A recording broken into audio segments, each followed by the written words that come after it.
Ja, ne vem. Tale padec po stopnicah je povzročil tranzitorno globalno amnezijo. Zdaj vem, da to vam nič ne pomeni, to je izguba spomina. Aha. Noč pol narediva tako, kot smo planirala, ne? Tako. Ja. Dober dan, gospa. Jaz sem inšpektor Martin. Veseli. Ja, me veseli. Veste, gospa, imamo eno dobro novico.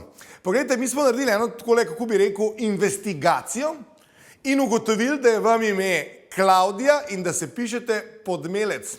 Živite pa v Lendavi. A sem Slovenka? Slovenka, seveda ste Slovenka. A je delec?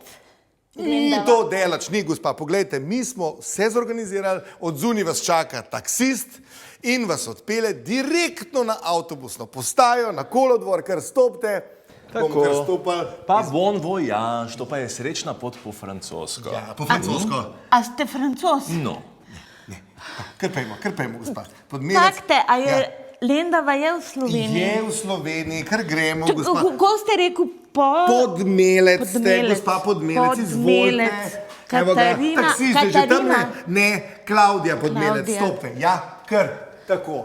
Nasvidenje. Pa, gospa. Nasvidenje. Pa ste ziher, da bo to funkcioniralo? V njenem stanju. Mi bomo lahko oddajali to njeno stanovanje par let. A je ne bi mi poslali, ne vem, mogoče v Sirijo, ker je tam malo bolj nevaren? Odlična ideja, doktor. Sam trenutek. Gospa Podmelec, gospa Podmelec, gospa Podmelec. Trenutek, mečkam počakajte, ja?